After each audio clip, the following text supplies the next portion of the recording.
For the new folks, microphones, you have to press the button to turn it on. Welcome, everyone. Happy spring, or a return of winter for a few more days until spring. Hope you all had a good holiday season, or since we've seen a lot of you in March. But it's nice to see everybody again. I do want to welcome the new members. So I thought just for the existing members, it'd be nice for the new members to introduce themselves, maybe a little background on who you are, how long you've been around in town, whatever you'd like to share would be awesome. And then we can get moving with the agenda. I'm looking at you, Megan, so we're gonna start from right to left, my right to left. So it's a pleasure to meet everyone. I'm Meg Brown. I have been living in New London since 2017. I actually live over in Birch Acres, and I have 3 little kids. I currently work, I'm a pharmacist, but work remotely for Pfizer Oncology. And prior to that career, I'm also a military veteran, so was in the Army for 4 years, and excited to join this committee, so thank you. Thank you. Thank you for your service. John? I'm John Tilley, and I've lived in town for 25 years now, and we raised 2 daughters here, and we're happy to do so. They turned out just fine and loved bringing up kids here. And I run YMCA Camp Coniston. Yeah, thank you. Karen? Well, hello, everyone. My name is Karen Epstein, and it's a pleasure to be a member of this committee. I am, I guess, a relative newbie. My husband and I have owned a home in New London about 9 years, and living here full-time 4 years. I'm newly retired for a little more than a year, and I'm used to being, I am very used to sitting in that side of the room, as I have spent the last year plus just really trying to immerse myself in what the town does, what the various boards do, and just to really be a student of that and learn. So I'm really very much happy to be here, and hopefully can make a important contribution. So thank you. Great to work with you all. Great. It's great to have you all here. It's always nice to have new members and some new ideas and thoughts. So looking forward to all the discussions, debates, and insight that you can bring. We'll talk a little bit about, for new members, how some ways to get up to speed quickly, if you'd like, some training that will be provided. Kim can talk through some of the options and some of the things we've done in the past to learn more about the departments in town, understand what their budgets are, what they're looking at for this fiscal year 2026 and beyond with capital reserves. Next on the agenda item, we have, we always elect a chair and a vice chair for the year. So I will throw it out to Lou. I move that you become the chair. Okay. You ready to do that again? Yeah, great. I'm happy to volunteer, but any other folks that are interested? Anybody interested? No? All right, so we have a motion and we have a second. So we'll take a vote. It's awkward to say vote for me. It will be set free, was it? No, never. No, I'll abstain and let you guys vote. So all those in favor? Aye. Any opposed? All right, great. So now vice chair, any thoughts on Lindsay? Oh, John, go ahead. I'd like to nominate Charlie Kelsey. Okay. Any, Lindsay, you have thoughts? Oh, do we need a second, or do we need, I was going to nominate Lou. Okay. So then we should have well, the motion on the table is, the first motion was to elect Charlie vice. And do we have any seconds to that? So you're seconding Charlie? Yep. Okay. Just have a vote. Okay, so we should vote to see about Charlie as vice chair? So how do we do this with 2 people? Well, it's usually the first motion, right? So if Charlie doesn't pass, then it would go to Lou.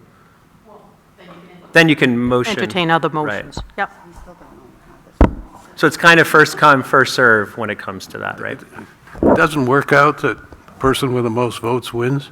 That's what I was thinking. Why not just do, It seems to me you have one vote with two nominees, and the person that gets the most votes wins. Yeah. I move to do what John says. Okay, okay. So all those in, well, not all those in favor, but if you'd like to vote for Charlie, raise your hands. All those for Lou, raise your hands. So what do we have for a count?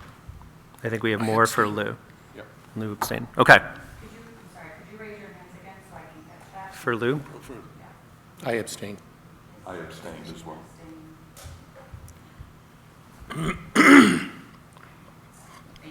Okay. All right, we'll move on to the approval of the minutes. So you all should have a copy of the minutes from the 21st. Obviously, some of you weren't here for that, so no need to approve. Our tradition is that John gives us editorial. He gets a fee for that. I have not reviewed them. Okay.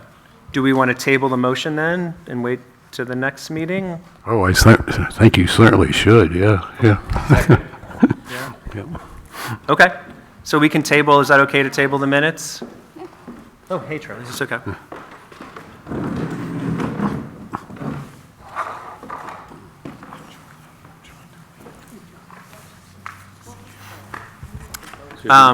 Is that We need to vote on tabling? Are you going to table them? We can pass over them until the next meeting? I Yeah, think that's fine. okay, right? Just pass You want to over it. pass over that to the next meeting? Okay. Any other objections to that? Okay. So we'll discuss the meeting minutes at our next get-together, whenever that will be. With that, we'll turn it over to Bibi for her Selectmen's report. Hello, everybody. Good to see everybody here. First of all, our Police Department Advisory Planning Committee was created, and they had their first meeting last Friday with the representative from Colliers, the project management group. The recording of that meeting is up on the website, so I encourage you all to watch. Their first task will be to review the proposals that we got from the 3 architects who responded to the RFP and make their recommendation to the selectmen. They will be meeting, I think, right now about every 2 weeks. So that has started off very nicely. Secondly, we've scheduled another one of our community meetings to be held up at Colby on Thursday, June 27th, starting at 8 a.m., 8:30. The third, I wanted to give an update, because I know this is something that we talked about last year a little bit, about the education funding court rulings. So currently, both cases have been issued stays. So, and both cases are going to be continuing on to trial in the fall. The legislature also tabled a few bills that dealt with education funding, including one that would have codified that RAND decision that would have made it so we would have had to pay another $1.2 million into education funding. So we're off the hook for the moment, at least while the case continues through the court and the legislation, until the legislature reconvenes in the fall. And I continue to be in those coalition communities meetings, and I'll continue to update the budget committee if anything else changes. As you've seen from the signs around town, the Main Street Water project is starting next Monday. Phase 1 will be Squire Lane down to Seamans Road, I believe. And there will be a police detail working during the daytime hours when that part of Main Street that they're working on will be shut down to 1 lane. Twin Pines is testing their wells, and everything is moving along just fine. Seems like they've got plenty of water there. And if you haven't already heard, Bob Harrington has announced his retirement. His last day will be July 31st.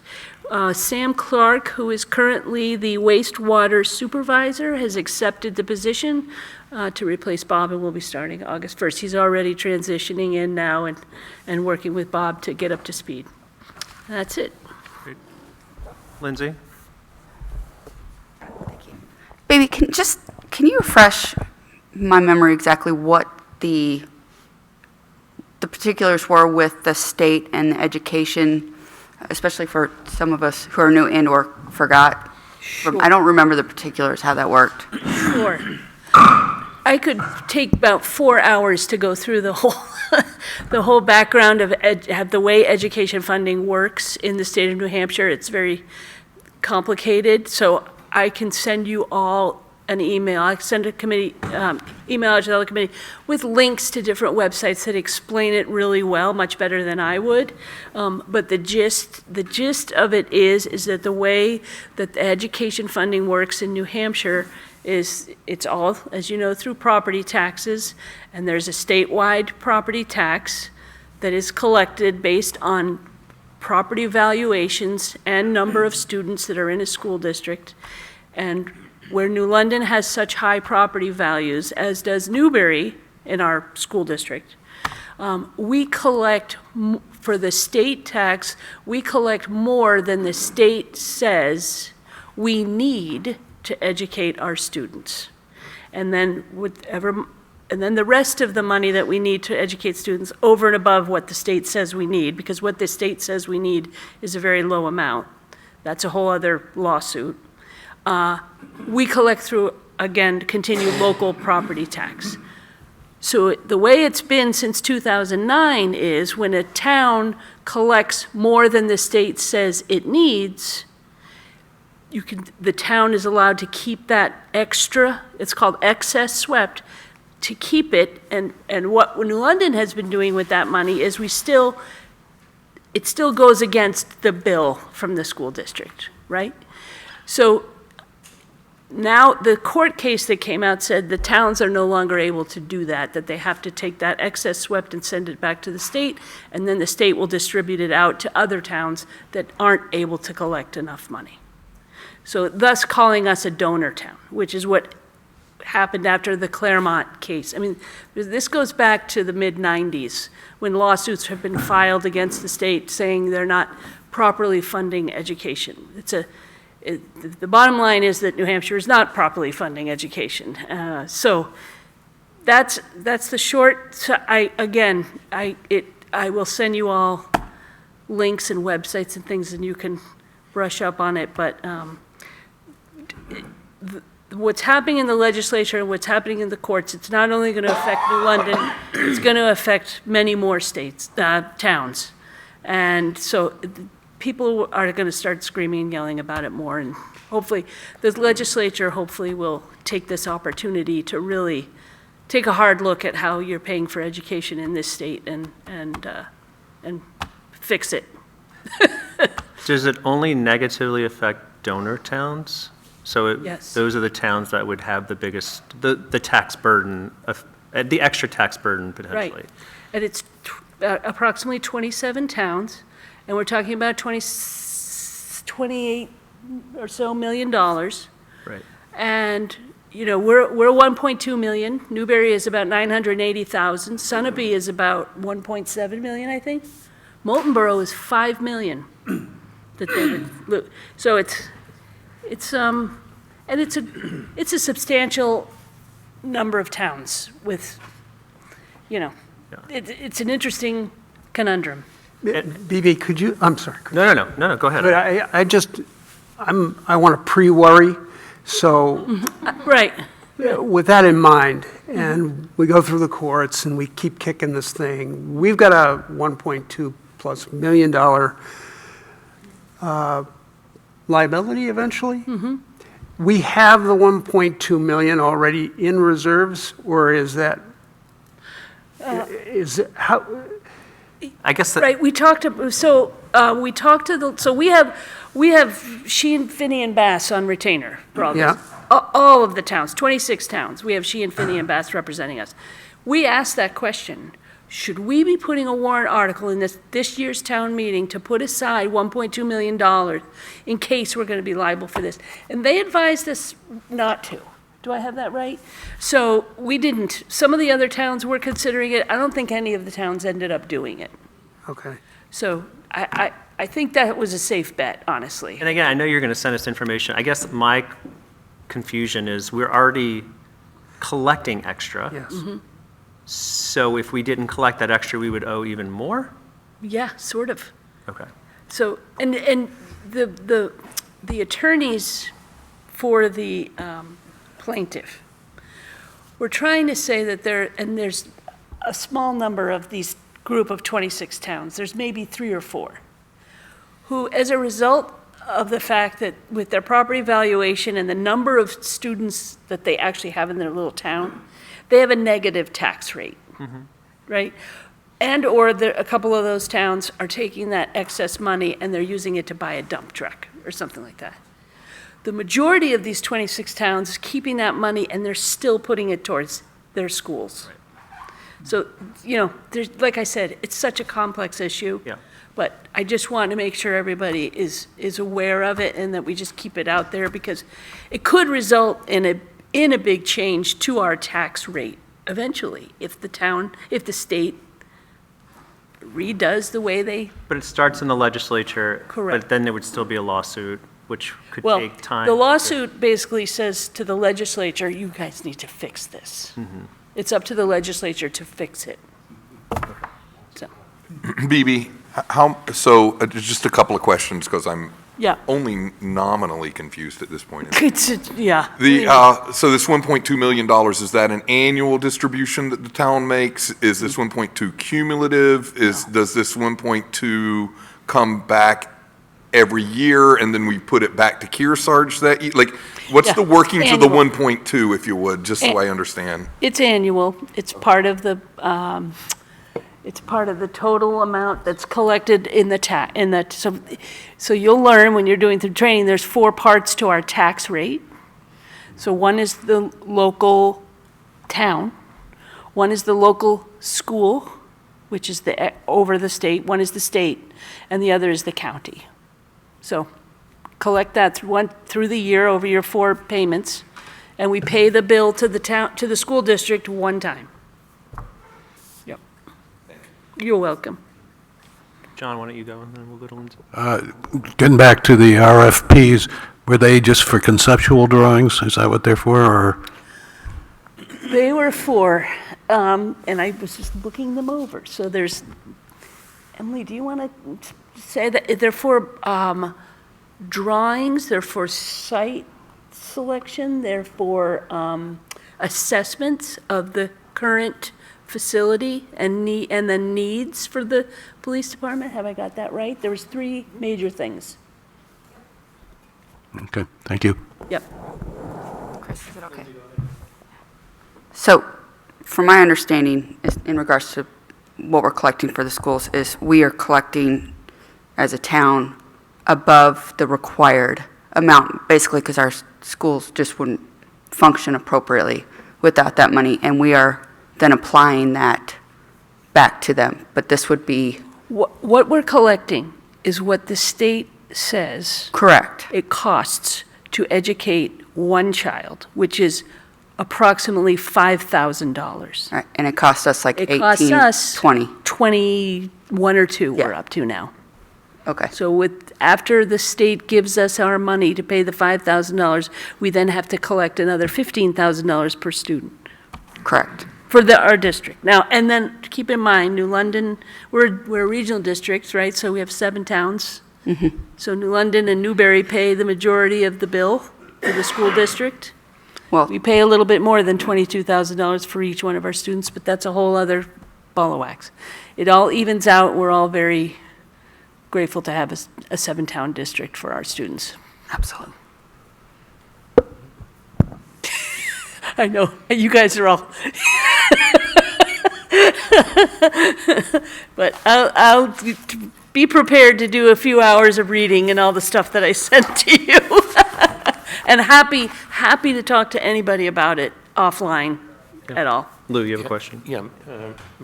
Yeah, sure. Yeah, my question is how much or what percentage right now is being siphoned off, either locally or statewide, by the, what do they call them, the education freedom accounts that allow people to go to private schools?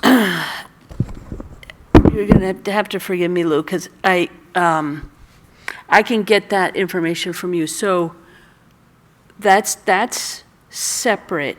And I believe at the moment, I think that we are not being responsible for the number of students that have left our district, but eventually I think the plan is to phase it in, right? Yeah. And we didn't lose that many students. As you've probably heard in the media, that the majority of the students that are collecting those voucher dollars are students that were already being homeschooled and in private school. So Kearsarge itself lost a very small amount of students that are taking those vouchers. Any other questions for BB? Okay. We'll move on to the next topic, which is training opportunities for new members or existing members. If they'd like a refresh, Kim, do you want to talk about our training offerings? Yes. There are plenty of training opportunities available to those of you who would like them. One of the most popular ones is put on by the New Hampshire Municipal Association, of which the town of New London is a member. It's usually held in the fall, and it's a full-day training. And that training goes over all of the budget laws that you would need to know to do your jobs here. In addition to that, Lynn and I would be happy to, and we have done this in the past, have training sessions here in town. We could do it here where we can actually go over this budget, and you could ask questions specific to our budget. When you go to NHMA, it's all towns all from around the state, so it's not so specific on your budget. But we're happy to do that either one-on-one or a group. We can do it here either on some night or weekend or whatever's convenient, so you could do one or both. I know sometimes it's hard to do a full-day one for those of you who have to work, so we're happy to make ourselves available. We can go over the same things NHMA does, and in addition, go over your budget. So happy to do either one of those. I think I know the answer to the question based on how you described it, but it sounds like it's an in-person training versus And virtual. they also have it virtual as well. They do have a Yep. virtual option. Okay, great. Yeah, September 19th. September 19th. That one is in Littleton. You can go see the North Country. And Nice then ride. There's another They one. usually do, Is the one in Concord? usually come.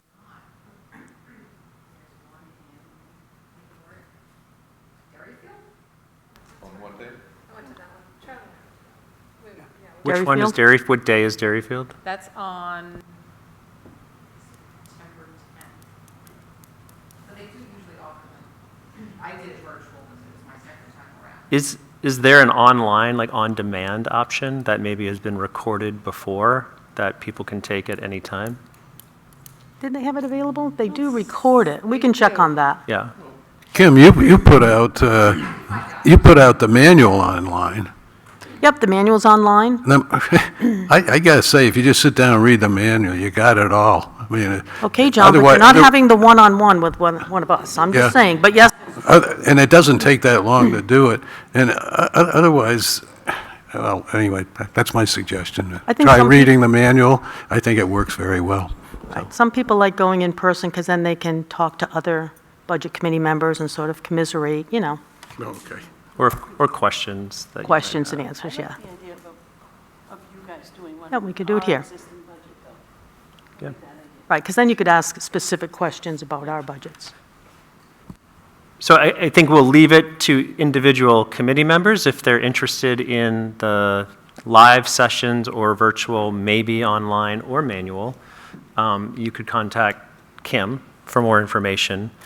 But I'm happy to help organize, or if there is interest in the committee meeting, or if certain, or even partial committee members, to do a review of sort of our own budget and some of the rules and laws, et cetera, we could certainly do that as we get closer to budget season, if there's interest in that. I think there's also good learnings, right? Like for new committee members especially, right? Like, I've asked all the dumb questions, so feel free we to all jump have, in. Charlie. At right? some point, we've all asked those same questions. I've been thinking about it. I enjoyed going with Emily, and I learned a lot. It was great. I really would be a proponent of having a session among us, because I think that what I experienced in last year's committee work was sort of a silent ignorance at points in time, and I don't think for any of our new members that's really a great place to be, because then we don't get the best of your thinking, maybe. And I know I was reticent to ask some questions because I didn't want to look any more foolish than I normally do. So I think there's some value to that, where we could ask and have an exchange and conversation versus the formality of presentations that come with the training. That would be my bias, and I would be delighted to attend. Okay. So as a follow-up, I can send out, I'll talk to Kim and send out an email, and we can talk about potential timing and what that could look like, and make sure that it, for those that are interested, it would work for our schedules, since we have some time to do that. Okay. I might, Kim, move to, skip 6 to come back to it, but move to meeting with department heads and timing.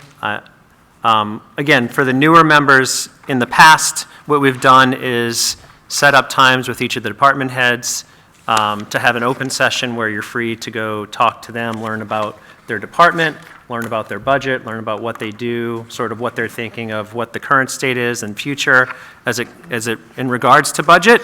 That seems to have worked well. I'm certainly, again, looking at new members from last year, existing members, would love to share best practices on that.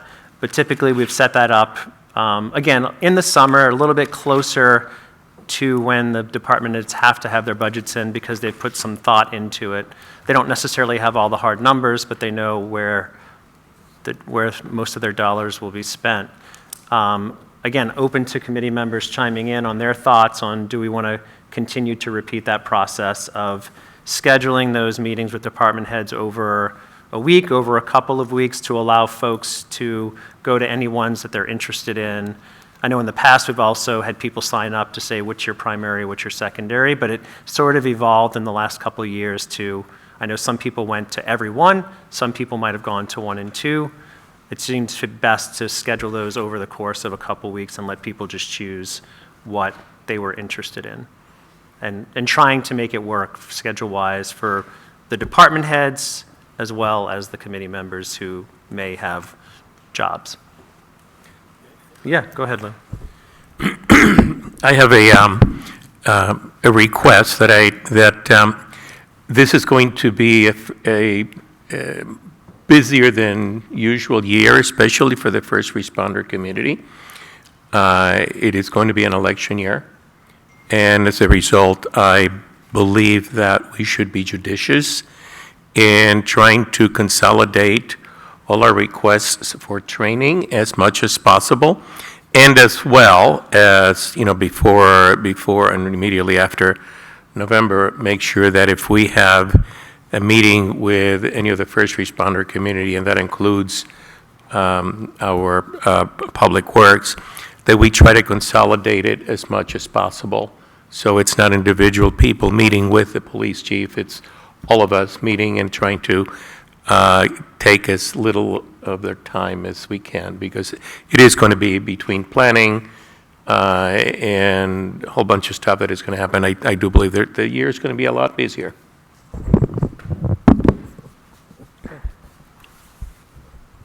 Karen, go ahead. You need to press the button. Sorry, there I go. In terms of meeting with the department heads that first pass, is their budget prepared at that point, or is that, where does that stand? Yeah, so we've had two things, and we'll talk about 6. Typically, their budgets aren't ready until the end of August, early September. Tell me if I'm wrong. That's typically the time frame. Yeah, it'll be a little later, because the Selectmen's review is October 25th. So the Selectmen generally get the budget about 2 to 3 weeks prior to that. So what we've done in ahead of that is to let people understand, again, like if so, I've gone to both. I've actually gone to Bob's. I've gone to Chief Lyons and Chief Cobb's meetings to learn about their department, how they run, how they work, what are their expenses. What are they thinking about for the coming year and the following years? And it's just more of a casual way to learn about their business and what they're thinking about and ask questions. At the same time, they're putting their budgets together, which we'll have a meeting where they review their formal budgets with the selectmen, and budget committee members are there, can attend that meeting. Last year, that was a day-long meeting. In the past, we've done it a couple different ways. We've actually had the department heads come in and present in a dual selectmen/budget committee meeting. But last year, it seemed to work to have the full day for everybody to present their budgets. So if we were to meet them over the summer, they're probably working on numbers, but they don't have their final budgets. So I guess the question then that comes to mind, is there some sort of guidance that they're given before they start that process in terms of growth or status quo, and kind of what they have to work with in terms of funding, things like that? So I'll let Kim and No, they're encouraged to keep their budgets obviously as tight as they can, but they, at least since I've been here, they have never been given a set amount for an increase. Right. I know there's been discussion from some committee members on, do we hold everything to a 4% or 2%? I personally don't think that's the way you operate a budget in a municipality versus maybe a private business. But to the point that Kim makes, obviously they're trying to be fiscally responsible, but also trying to meet the needs of the community. Yeah. I would really love to have the opportunity to meet with Bob, and before he leaves. The Public Works budget is a significant component of the town budget, and I'd hate to lose your institutional knowledge of so many years. And in departure, candor becomes greater. And I hope it always is there, but I would really value that. And I think for any new members to this committee, it would be really great if we could do that before you officially retire. I would like to do that. So that's out of the summer sequence, if you will, of meetings. But I found just historically it was very helpful meeting with the department heads to get to understand thinking, operations, strategies, challenges, issues, so it informs you better in terms of the realities of what they deal with, but also what they're aspiring for and what they're concerned about. I think that's a great idea. So we can, and I think also maybe an opportunity to have Sam participate to learn the process. So what I can do is, then again, if everyone's open to it, I can work with Kim on a calendar. She can reach out to the department heads to see, again, looking out a couple months from now, availability, opportunity, and send out some potential dates. We try and make it work for both committee members and department heads. So, and again, usually in the past we have, and then you can choose to attend which sessions you want, all of them, a couple of them, one of them. Any thoughts? Any questions? Or other suggestions? Okay.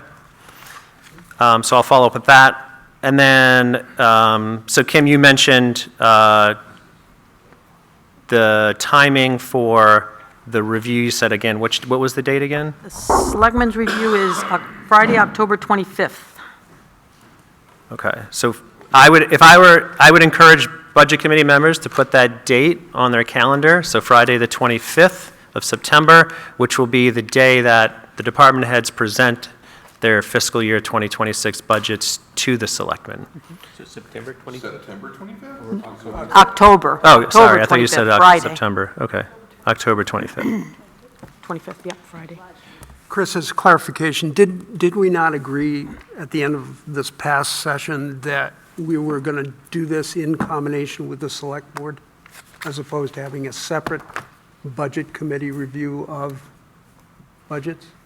So this is what we did last year, which was have the department heads basically repeat what we did last year. And then the department heads would come in, they still presented their budgets. They did focus last year, instead of going through every single line item, they focused on more of the significant changes from the years past, right? So if chief had a budget item a line item that might be a couple $1,000s more, she would highlight what that was and the reason was, why the reason was for that. again, I can entertain other suggestions on how the committee would like to receive that information. We've done it a couple different ways in the past.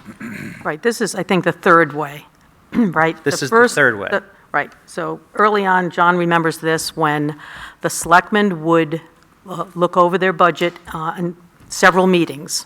The Budget Committee didn't get any of the budgets from any of the department heads until the selectmen were done with their process. There was like a turnover. The first meeting of the Budget Committee, there was this big turnover of the budget as approved by the selectmen.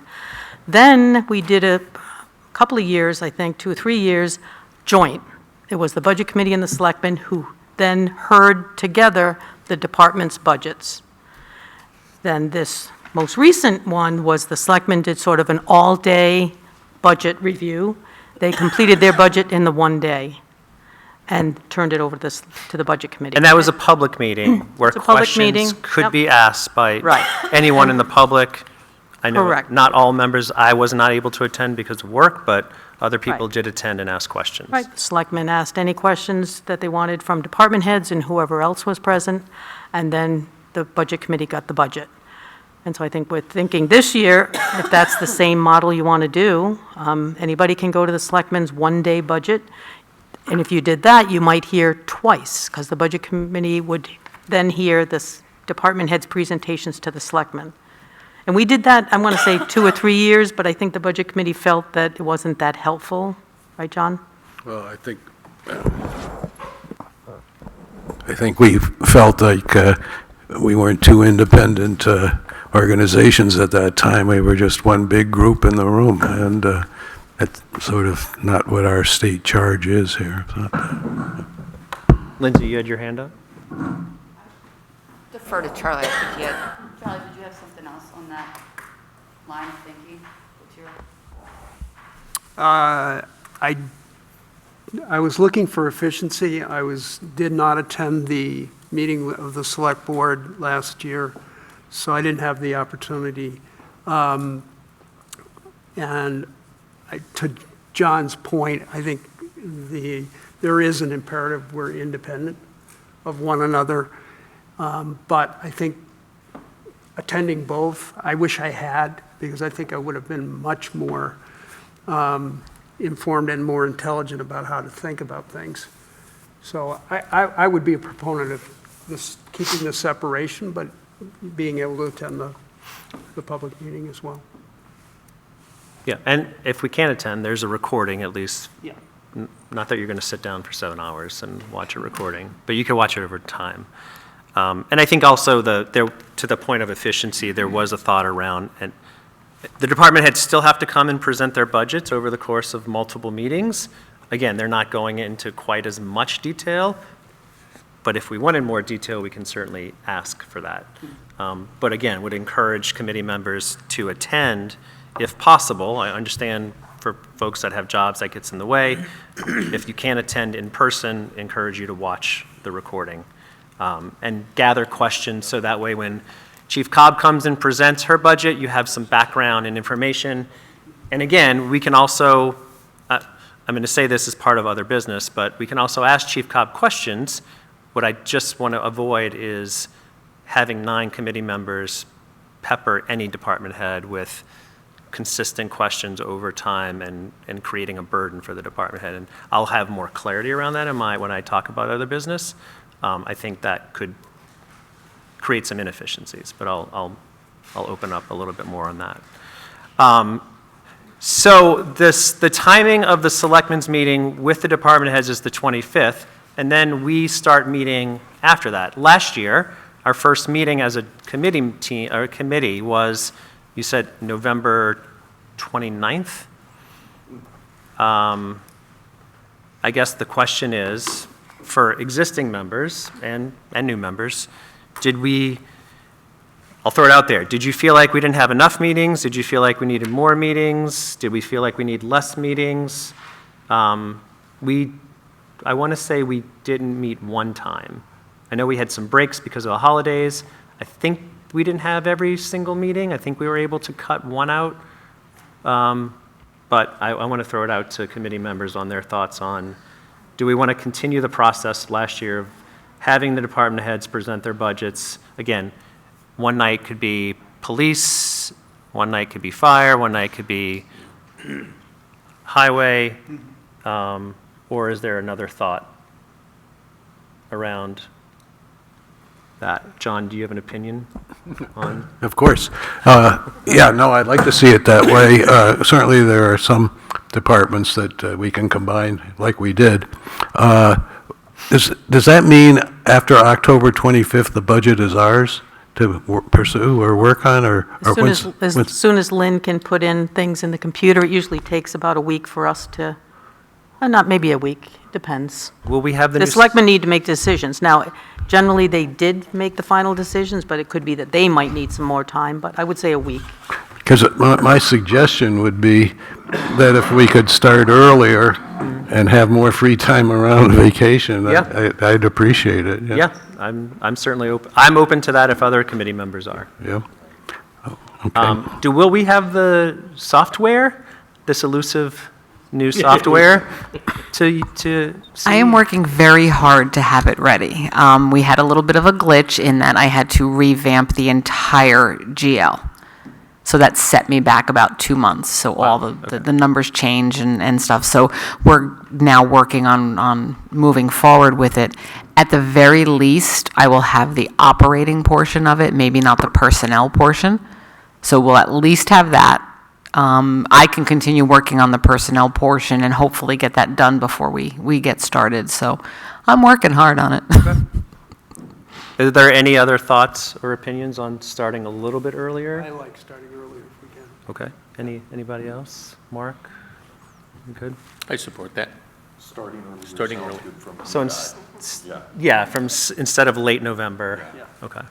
All right. So, maybe Kim and I can chat about dates, because the other part is, again, to John's point and to Kim's point, there will be changes. Like, I've been doing this now 12 years, and I haven't seen 1 year where there's something hasn't changed from when the initial budget was prepared to the final budget. Like, new things come about in discussions, but we handle those as they come about, and the selectmen do as well. We try and get everything done by the end of February, or even early February, so we can have things ready for town meeting. I'm trying to just think through. Well, yeah, I mean, we would try and meet every week, but there were holidays that we would take a week off, like for New Year's or Christmas. Thanksgiving. Well, we started after Thanksgiving. We start Yeah. after. This year you did. Yeah. Could so start maybe as early as. We would potentially have a holiday around Thanksgiving, maybe. I think we all want Wednesday before Thanksgiving off, right? I guess the other question I throw out to committee members, in the past few years, we've had meetings on Wednesday evenings at 6:30. I am open to other suggestions on timing. The selectmen will meet which days? Thursdays? Thursdays. John? I would hope that we would keep it at Wednesday. I've sort of changed my personal schedule to stay with Wednesdays. Is 6:30, or let me pause there. Any oppositions to Wednesdays? Again, I know challenges with schedules, and I will be traveling here or there. Like, we know sometimes it's not going to work for every committee member, but are any opposition to Wednesdays? Okay. The next question is time. We have typically started at 6:30. I really don't know why it was 6:30 and not 6. I don't think there was a rationale. I think it used to be 7, right, John? It used to be 7. We don't want to go back to 7, though. Only if we have cocktails available. I am open to starting earlier, like 6, but I want to get opinions from others. I don't know if there's a reason that we can't start a little bit earlier, but again, people have work schedules. 6 is great. Earlier? 6 is great. 6 is great. 6 is great. Mark, Karen? 6 is Lynn likes fine? it, too. Okay, so Wednesdays at 6. And again, I will follow up with Kim on a suggested dates starting earlier, which would mean early November or mid-November. Yep, November 6th, you could start? As long as you guys feel comfortable that by then we could have the You'll have something. I mean, you gave us some, like, no big deal. Okay, then earlier in November. And so the options could be that week, but I'll throw out a couple options, because I could see where we could have a couple additional breaks and still finish when we finish, or we could try and wrap up early. Is there any reason we couldn't wrap up even earlier than we have in the past? No reason at all? Okay. So I can present a couple different options on dates to either extend it and give you more weeks off in between, or we try and get it done earlier and wrap up even in January before a March town meeting. Lindsay? I think just to piggyback on Lou's highlighting of the resources needed this year for election years and whatnot, we take into account our department head schedules when we're planning this meeting schedule too. The other thing. Brown nosing yeah. right here. The first week of November, at least Thursday is election day, so. Tuesday, yeah, that day too. Well, so depending on what you like, you might have a bad day or a good day, so we'll see if that date works out. We can just have that the first order of business. Okay. I have a question. I wonder if, last year, we had several meetings that particular members were not able to attend because of work schedules and stuff. I wonder if, there is a way to, if legally allowed, to have Zoom or anything like that, so these members can actually maintain their corporate memory. And I don't know if they're able to participate, but at least they'll be able to audit the meetings so they don't fall behind in all the stuff that is being discussed, and thereby avoid, ad hoc meetings with department heads. I know in the past, we've had to have a vote of the budget committee on a particular date. So if there were a couple meetings I think actually 3 last year that I couldn't attend due to work issues. Typically in the past, and tell me if I'm wrong, Kim, the budget committee would have to vote to allow that committee member to attend the meeting via Zoom, although last year we didn't do it, and I don't know how that changes with the recording, how that would happen. And then when we take a vote, if we took a vote during that meeting, we have to individually vote by member versus just raising our hands. So it creates a little bit of a process, nothing can't be overcome. Lindsay, you have a comment? Oh, yeah, if you're done. No, I wasn't done, but I'm not be going. done in a second.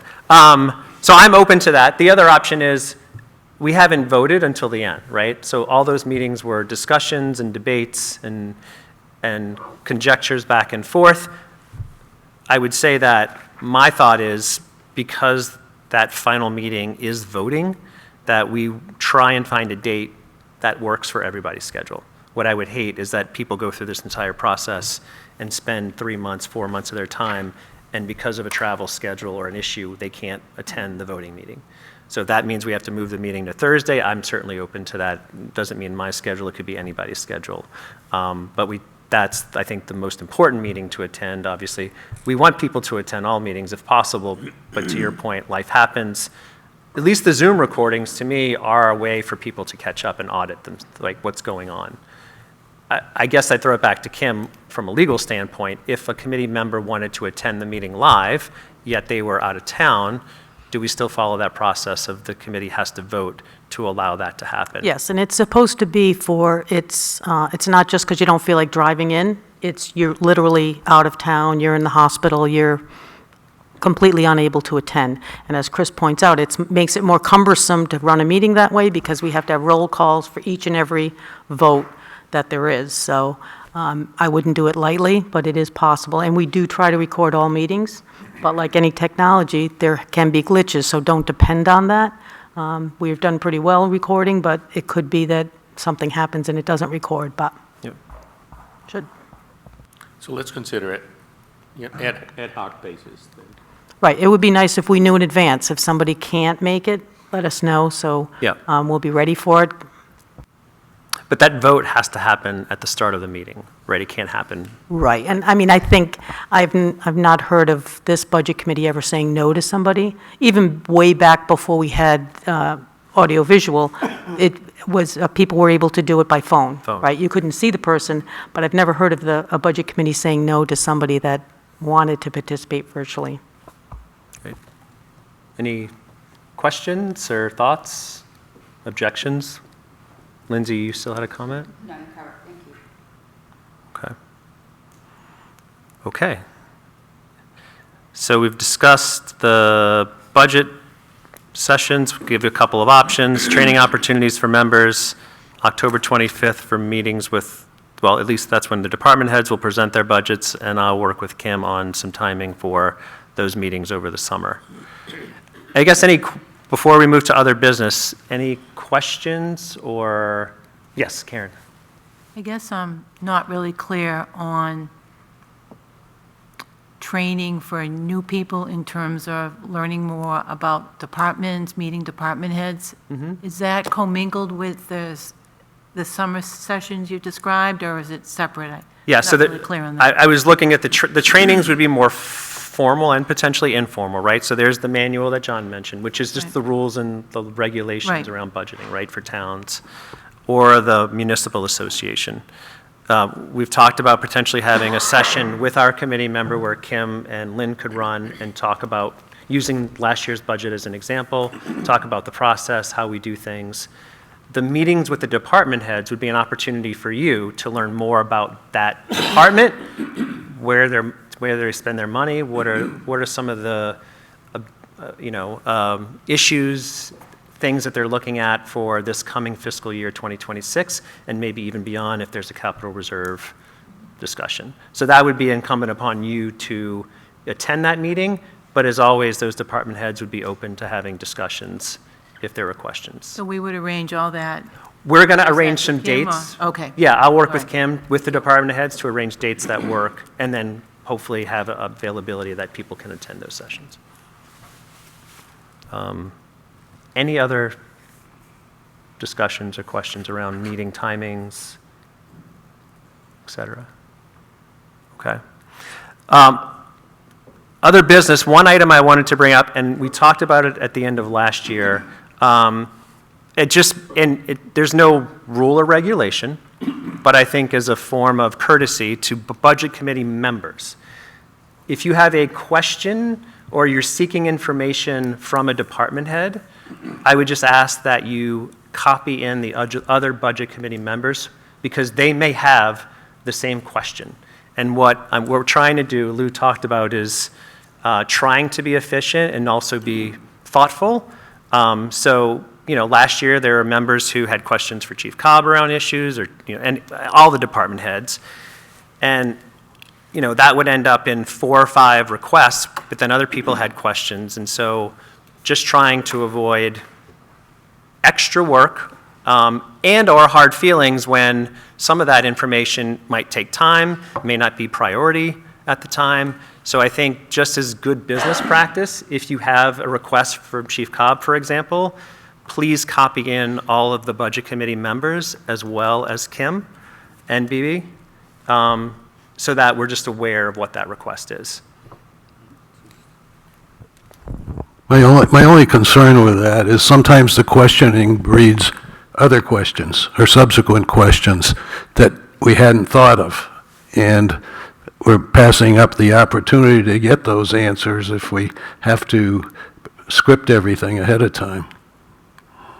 Yeah, I mean, I would also say that Lou might have the same question, but Lou might send a separate email 3 weeks later, and now Chief has to answer your question. Okay, but I guess what I'm saying is, certainly it's nice to have the department heads prepared, but sometimes some of the answers will cause us to come up with further questions, which I don't think we should not ask. And that might happen, but then do you do that in a silo by yourself, or do you have the other committee members understand what questions you're asking? Because the option that you're saying is if you don't copy other committee members, then it's just you and Chiefs back and forth. No one else is aware of the question that's being asked. So they can't follow. I don't know if I'm making myself clear. Certainly, ahead of time, you can, ahead of a meeting with, say, the chief, we're picking on you, but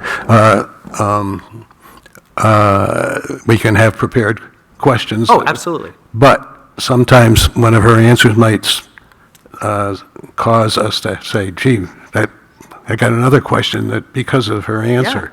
And we ought to be able to ask that at that time. I don't disagree with that. What I'm asking for, I think what the issue was, and Chief in particular was being asked to provide analysis or reports or things, and that was done in a silo, and there was no awareness from other committee members of what those requests were, which was taking significant time for Chief and for Kim to do.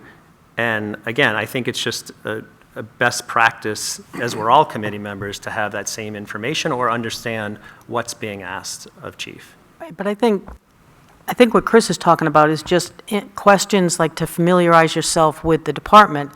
Many of these questions should be asked in public. Everybody should be hearing the debate between the department head and the board. So I think if you have a question about how many police cruisers or something like that, so sort of foundational things, but specific questions about budgets should happen here in this room. We shouldn't be emailing all over the place and going back and forth. That would be a violation of the right to know law, right?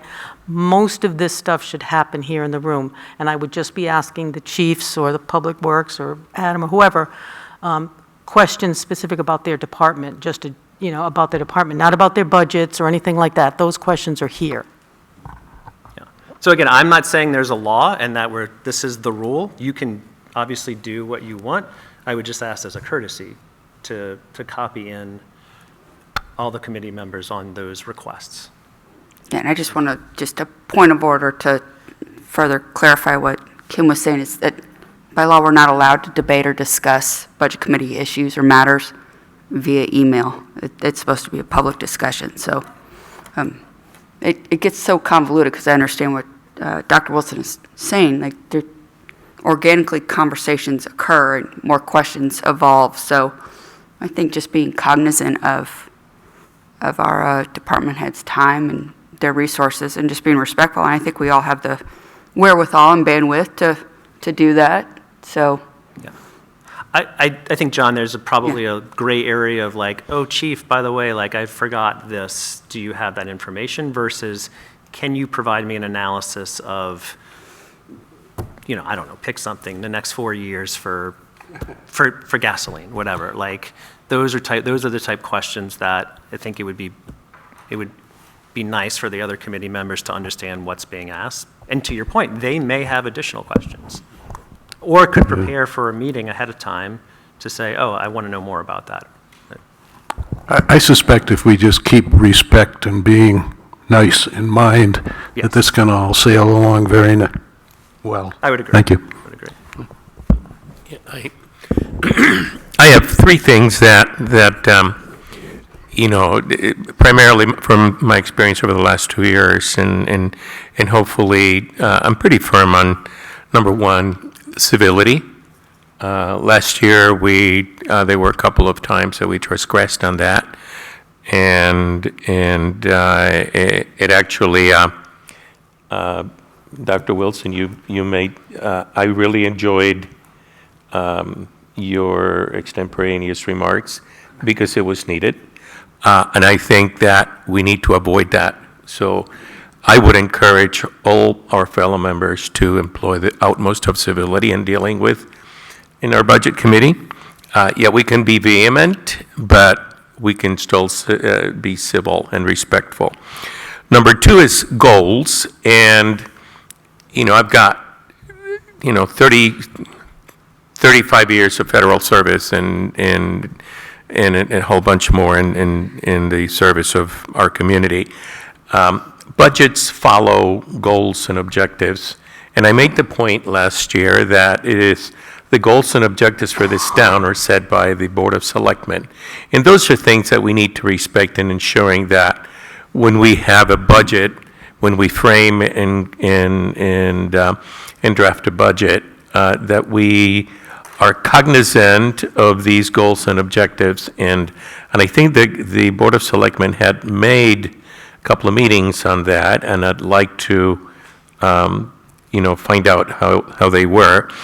And again, the last one is, there were a couple of times that, I would stop at town hall for a particular issue, and I would see some department heads in hour-long meetings with concerned citizens on items that were obviously the purview of the Budget Committee, and I would like to make sure that we absolutely avoid that and meet and comply fully with the need to know of every other member, because if one person, especially for the newer people, if Karen is not knowledgeable of a particular thing that we are meeting, one or two of us are meeting with the chief of police, Karen loses that learning that she absolutely needs to make cogent decisions and cogent, statements in the drafting of the Budget Committee. So I just want to make sure that we keep on that, please. Thank you. All right, thanks, Lou. Any other business, any other thoughts? I have one comment. Yeah, go ahead. And forgive me, I didn't attend the Select Board meeting last year in October. I personally believe that we will be a better committee if the department heads provide the assumptions that support line items in their budgets. I don't have a specific example, but I would say, well, we're going to keep line X level funded. That's not an operating assumption. It would be really helpful understanding the thinking behind supporting any line item. Excuse my voice. We don't get into staff budgets very much at all. I don't know the FTE configuration for any department other than Chief Cobb's because you provide that. And I don't understand the staffing scheduling of any of the departments because I don't believe that's provided, yet it's 60% of our operating budget. It would be helpful to understand FTE levels, staffing patterns, and the assumptions that drive those, so people like me who say, gee, do we really need an extra day of service at the transfer station? I have some basis to have a better appreciation for it, or I have some basis for a better challenge or consideration. So that kind of level of detail would be really helpful. That's a good point. I think one place to start would be those Budget Committee meetings, the department head meetings, where you have an opportunity to sit down. I think, again, as a Budget Committee member, you can always ask the department heads for that information and understand that. If that's not something we detail in a meeting, but it sounds like you're interested in perhaps when the department heads come to present their budgets to the Budget Committee outside of the select meeting, that be a part of the presentation. If that's where it happens, yeah. Okay. Great. But I think if it's something that you would like to have ahead of time, we don't have documents that state that, but I think you're free to have those discussions with department heads to better understand each department's staffing, personnel, why the costs are what they are. But you're right, we don't typically dive into salaries or how Bob, we've talked about employees and how many full-times versus part-times. Yeah, I don't want to hone in on just salaries. I do think that's an important area of our operating budget, clearly. I'll pick on one of Bob's. Bob buys gravel. Bob buys sand. We have a budget for that amount of money. What's the basis for that amount of money? And what's the operating assumption? Not that I paid $100,000 last year for gravel and sand, so therefore I'm going to pay $110,000 this year. How much do we use? How much do we have in inventory? Those are sort of the assumptions I am guessing that Bob would go through in determining the budget line item for those kinds of things. Yep. We don't get the value of that information in the presentation of the budget. So I'm suggesting that department heads give a little more rigor of information so that when we're sitting here in public meetings, to Kim, your point, everything needs to be public. It's not I value this back and forth, but I don't kind of like it because it doesn't allow for substantive conversation around the budget itself, whether it's a line item or the budget in aggregate for a particular department. And I feel like department heads end up being more in a defensive position to justify what their ask is.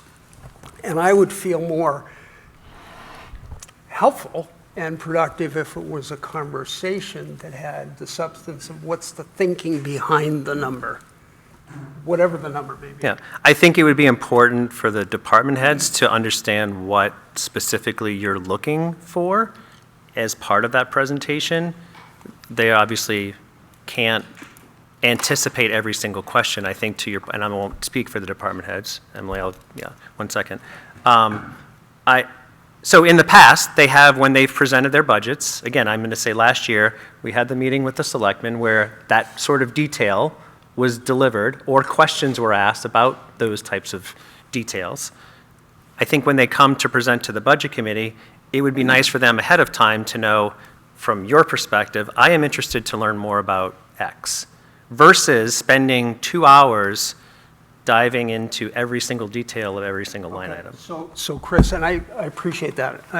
Then if I'm going to send to Jay all of my questions relative to fire and emergency services, then would it be helpful that that I do that? This is what I want to know and why I want to know it, and then copy all the other committee members on that. Yeah, If that the way, my own opinion would be Going that forward, you that could would do be- that on your own time with Jay. You could do that as part of the department review when we go to the departments. So you could have, there's many different opportunities for you to learn that information. And so providing those opportunities to you, you can do it as an individual committee member. You could do Okay. it through the email. We could do it through the formal presentation. all right, so I'm not, and this is not argumentative, it's No. discussion. So Karen's a new budget member, John's a new budget member, Megan is a new budget member. I don't think, are we relying on them to ask the questions to build their knowledge versus asking the department heads to be more, give greater explanation to the rationale for thinking of around the line items in their budget, which then informs the full committee and its new members as to that thinking, so that that can be understood, challenged if needed, and incorporated into our thinking of the individual department or the aggregation of the whole budget. I think. That's what I'm. Yeah, I agree with that. I think it's how you define level of detail. Because if I look at general government, I'm just seeing 20 line items. So are you looking at Kim to provide X level of detail for each individual line item, right? It's like, it's the specificity of exactly what you would like to get out of it versus other committee members. You're right. I don't expect Megan, as a new member, to know each and every question to ask. I would hope that Megan has questions, that if she has questions, she goes to meet with Jay or with Chief Cobb, and in their presentations about the department, some of those things come up.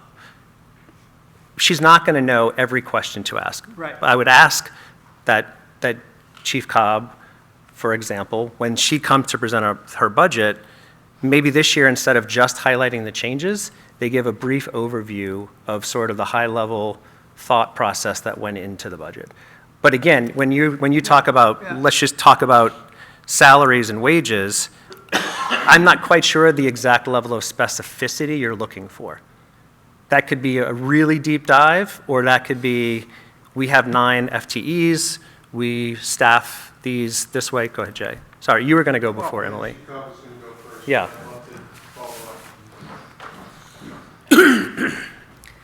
I think what I'm hearing from Charlie as a department head, and I may have been guilty of this last year, is just making sure that us as department heads don't get complacent in our presentation and make any assumptions that you know what a line item is for. Perhaps in my uniforms and equipment, maybe all budget committee members don't know that our ballistic vests come out of that. And that's the reason why I asked for an increase this year, or whatever else the case may be. They're about $1,000 a piece. So maybe just that the department heads don't get complacent in their presentations and assume you know what the line items are for. Is that what you're getting at a little bit? Yes. Yes, yeah. there's that new person doesn't know. Sure. And I that's don't want fair. to call it complacency, because I think I'm not interested in the small stuff. I'm interested in the larger stuff, and to really have a deeper understanding of what drives it. Now, I think when we talk about a fire engine or we talk about a police cruiser, those are very evident and obvious and easy. I'm not sure on other items, and I haven't gone through the budget to be more specific about what line items I think this level of detail would be helpful for. I just am thinking about the presentations that we had and the discussion we had, that had there been some operating assumptions that supported the numbers, I'd have been better able to Yeah. both understand it and engage in discussion about it. I think the last thing I want as a department head is for any of you to vote on an item, just to vote on an item and not really feel solid in knowing that, no, she does need $8,000 in this line item for these reasons. So, Yeah. I certainly don't want anyone to go away feeling that they don't know what they just voted on and why they need that amount of money. Equally, I think if I'm serving my role as a budget committee member, I'm sort of we're the independent body that's asking the questions, and through the thinking and answer and exchange, getting to a place of either agreement or disagreement, which could occur. And I think the more information, the better. That's all. That's really where I'm coming from.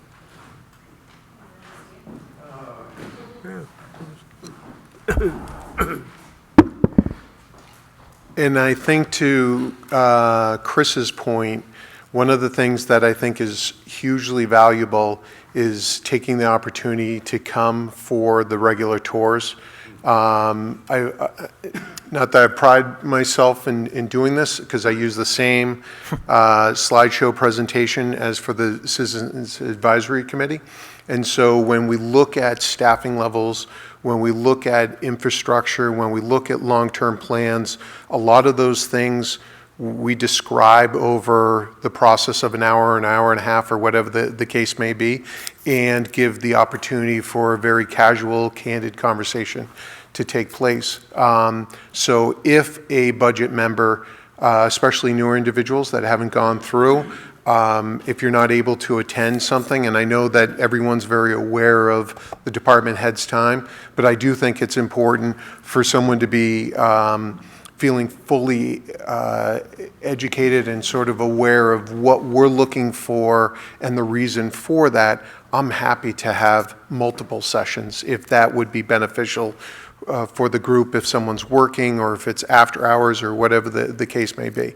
So I do think that sitting down with that presentation or tour of the organizations, because those are the areas that we really highlight in the past, and I do it on an annual basis as far as what we're looking at currently for staffing levels, what we're looking for responses, and the intricacies of looking long-term and the problems that we have for staffing. So.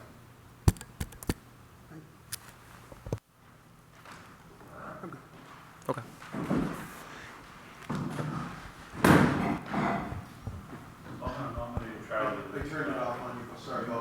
Oh, it's turned off. I'm sorry. I'm going to nominate Charlie that maybe you can head up the little committee that comes down. I think it would be of great value to Sam to have some of the new members along with some of the experienced, so these questions can be asked. I'm not saying every line item, but just give some examples. I've got a pretty good idea what you're looking for, but it would be good for Sam to hear it, and I think it would be a learning tool for him. It's going to be kind of important for him with his first budget, so.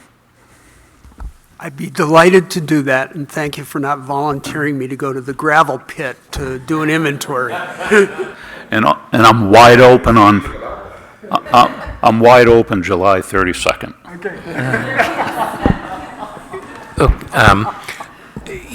I see myself by and large, in agreement with Charlie, but I do think that some of that is already covered in big broad brush. The planning factors and the assumptions that gear the budget. For example, we anticipate, fire, we anticipate multi-story buildings, so therefore that is going to have X effect on the equipment that I need, and therefore I'm going to have to buy a particular piece of equipment, or for the chief of police to say, I expect to have to buy X number of additional weapons or munitions, and as a result, this is going to be reflected in that, or in the same thing with public works. So yeah, I do believe that we can find a good solution in that, and having your committee, I will be more than glad to participate in it, because especially for our newer members, it's vitally needed information for them to make adequate and cogent decisions. Hey, Chris, can I say something? Sure. Last year, I was the new selectman in the group, and that all-day budget session I was bleary-eyed by the end of it. I was also surprised at the budget presentations that came up that were there. They were very quick, not a lot of questions from Janet and Bill, because they've been selectmen for so many years. They're so used to it, right? They knew these budgets inside and out, unlike myself. So I was very grateful to be on the budget committee as the selectman, because I got to hear the presentations over again and had some more questions. This year, I'm going to expect them to dig a little deeper on that one-day session and talk a little bit more about, because it is a public session, right? And this is an opportunity we want to be as transparent as we possibly can. And I love that idea, Charlie, and I'd like to go down to the highway department with you as well, to have that meeting with Bob and Sam. Sorry, Bob. Appreciate it. I think, again, right, it's your level of specificity versus my level or someone else's level may be different. I think it's fair. We know when Chief's going to present at the budget committee. So if there are questions that you have specific to a line item, I think it's okay to ask, hey, I really can, during the meeting, can you explain this more? That's all. And again, as a private citizen or as a budget committee member, you can set up time with Chief and have those questions answered. I think there are lots of ways. I would say, I wish there was a magic bullet for new members. I was in your seat at once, and I'm like, I don't know what questions to ask. I think that is a little bit just a natural, being a new member. You're going to use that first year and not have every piece of information you need and learn a little bit through experience. Just look how amazing you're going to be this year in your second year. Incredible. Yeah. So, all right. Any other business? John, go ahead. Yeah, for those of you who are trying to get to sleep, what I have to say might help. But I just have a few thoughts that I want to leave with you. Last year, our committee, who was supposed to be the arbiter between the taxpayers and the select board's budget, approved a budget that would increase taxes 19.6%. At that rate, town taxes will double in 3.5 years. Our response to that was to tack on support for another $30,000 or 1.5 cents for the Conservation Committee. The budget presented at the town meeting is supposed to be ours, but through the so-called reconciliation process, which was instituted about 12 years ago, has become the select boards. The cost of living, specifically the prohibitive cost of housing, which is exacerbated by the substantial increase in taxes, is apparently causing an affordable housing / workforce housing crisis in New London. One of the comments frequently heard in this committee is that we need to provide goods and services that the people want. I submit that one of those main services is the financial ability to live in this community. Our seeming lack of consideration for this greatly concerns me. One other item we need to follow is the school budget. $55 million to educate 1,741 students with proficiency rates somewhere in the 50% range. It's a lot of money. That works out to about $32,000 a student when you allow for transportation and things like that. That's a huge number. This is an untenable number and requires obvious concern and influence from the Budget Committee. And you can do it. Years ago, we attended municipal budget committee meetings, and we actually had an effect on the budget. But $55 billion is, for a diminishing school population, is something that the towns are not going to be able to put up with. So the only other thing that I want to mention is that I hope in our budgetary process that we decide to sort of prohibit piling on at the end. Last year, I think the $30,000 from the Conservation Commission, and then the library budget, which was sort of a wackadoodle thing at the end of last year, kept changing and so forth.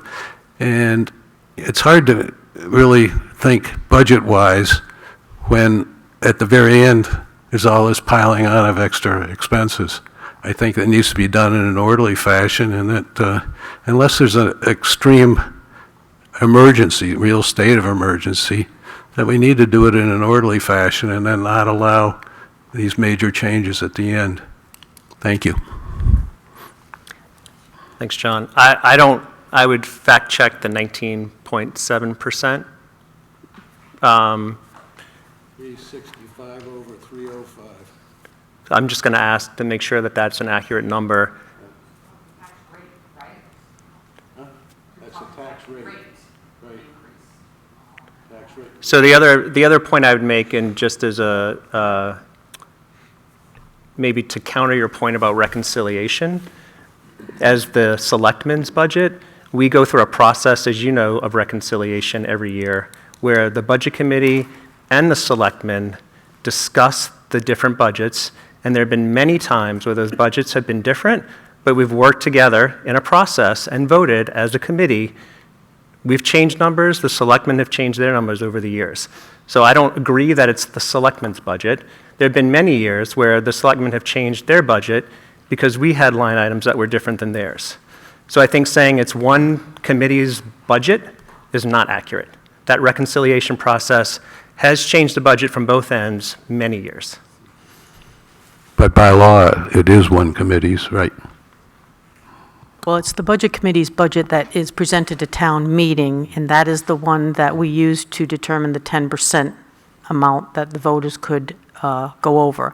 The Selectmen's budget is listed. I think the most recent time that it was two different was 2014, when there were two budgets, and it created a lot of confusion at town meeting. Yeah.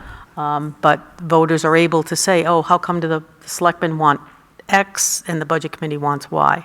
So this reconciliation meeting where you try to come together and have the same one has been done, I think, to reduce that confusion. I think the school board also is generally in agreement with their Budget Committee. It's not uncommon. But again, once this budget goes to the town meeting, it's town meeting's budget. It is the Budget Committee's to start out, and then here you go, voters. This is what the Budget Committee recommends. You're free to change it.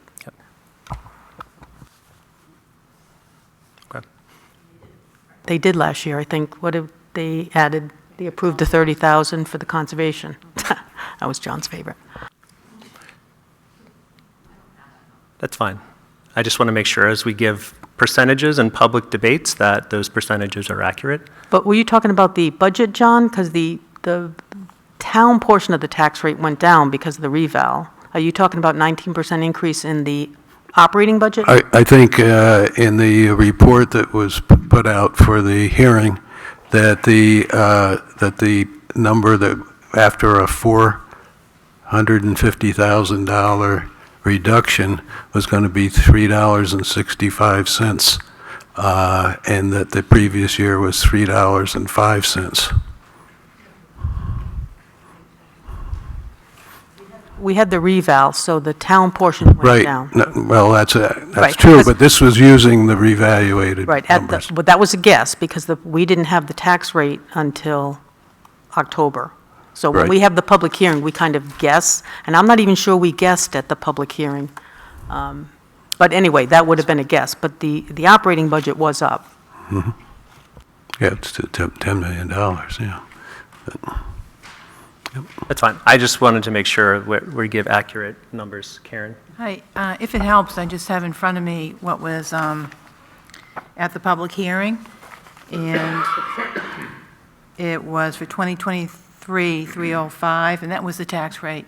And then for 2024 was the 365, and I think it was identified at that time as 19.6%. So just, But Kim, you just said that 365, was that not? So is that 2023 an tax estimate? rate was 305, and 2022's was 480. Yeah, but that's, This was, That's because but of the the reval. proposed 2024 was 365 in that report.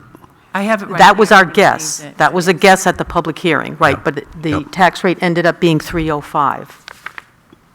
Right? Because at the public No, hearing, no, we no. guess what the value of the town is, right? You're talking about the Budget Committee public hearing, which is what you're holding, Yes. right? and We for- guess what we think the town value is going to be, Right. and we guess what You- we think the tax rate will be. You Ended you up- guessed at a 1.5% increase in the grand list. Yeah. And based on that, and based on the expected revenues and so forth, you came up with, and after a $450,000 reduction, you came up with $3.65. Right. That's what's in that report. Right, but what I'm saying is what actually ended up happening was a tax rate of 2023 of 305. Yeah, 305. Okay. But I'm talking about 2024, which is in that same report. No, 2024, we didn't talk about that. We were talking about 2023. Just for what it's worth, I have it, for 2024, it was in there at 365, and that was based on estimated assessed valuation. So if anyone wants to see it, it's That was right what's here. in that report. Right, we don't have 2024 yet. We all know that, right? No, it was. That we don't have the 2024 tax rate until October. That is the estimated one that you put in that report. Okay, Yeah, thank you. but we're going to get it for October. Estimate, okay. right, it's an estimate. So that's all. I just want to say, before we say that this is the actual rate increase, that is not the actual rate increase. We don't know the actual rate increase. So all I'm just asking is that, and, again, I appreciate the public comments. I would hope that we try and inform the public accurately about what the actual rate increases are versus trying to throw out numbers that might be above those increases. Okay. All right. Any other questions or thoughts? Any motions to adjourn? No motions? Do we want to keep going? I'll let Any seconds? All those in favor? Charlie do that. All those in favor of adjourning? Yeah. Aye. Great.